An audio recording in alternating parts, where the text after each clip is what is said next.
1.6 Momentum Memo. Number 1. Define momentum. Well, it's the product or the multiplication of mass and velocity. Define impulse. Well, impulse is defined in the syllabus as the product of force and time, but really impulse is just a change in momentum. Question number 3. A force of 25 newtons acts for 2 minutes on a 2 kilogram wooden box. Calculate the impulse produced. So impulse is the force times the time.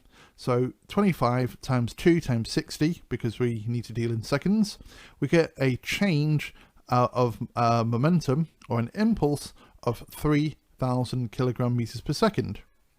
If the box was initially at rest, what's going to be its new velocity? Well, force times time is the change in momentum, so mv minus mu.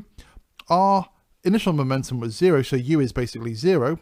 So I can just basically say, well, 3,000 divided by the mass of the object, which is 2, I get 1,500 meters per second. Now, not particularly realistic, because basically that's faster than the speed of sound. But anyway, we did the question. Number 4, a 250 gram football is kicked against a wall with a speed of 7 meters per second. It rebounds with a speed of 3 meters per second in the opposite direction. Given that the ball is in contact with the wall for 20 milliseconds, find the force on the ball from the wall. So we know force is the change in momentum over the change in time. So the change in momentum, well, that's the final momentum minus the initial momentum, and then divided by the time taken. Now this is where you've got to be a little bit careful, because the final velocity is in the opposite direction. So 0.25 times minus 3 minus 0.25 times 7. Remember 0.25 because we're dealing with kilograms, not grams.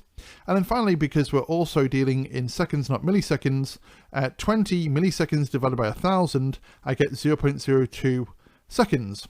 And I get an answer of 125 newtons. That would be the average force on the ball. Okay, number 5, I got a 250 kilogram cannon. It fires a 5 kilogram cannonball with a speed of 80 meters per second. What's the recoil velocity of the cannon? Well, initially, neither object is moving. The cannon is stationary. Oh, sorry, the cannonball is stationary within the cannon. So m1u1 plus m2u2, well, the whole thing is equal to 0. Okay, but that doesn't mean just because we've got no momentum to begin with, what will happen is the momentum from the cannonball will go in one direction, and then the cannon itself will have an equal in magnitude momentum, but in the opposite direction. So I'm going to say, well, 0 is 250 times v1, the velocity that we're interested for the cannon, plus 5 times 80 for our cannonball. And when you work this out, you rearrange and you get v1 is minus 1.6 meters per second, which is kind of what we'd expect. You know, the cannon would be in the cannon's recoil would be in the opposite direction, hence the minus sign. Because the cannon has so much more mass, it's going to have less velocity for the same magnitude of momentum.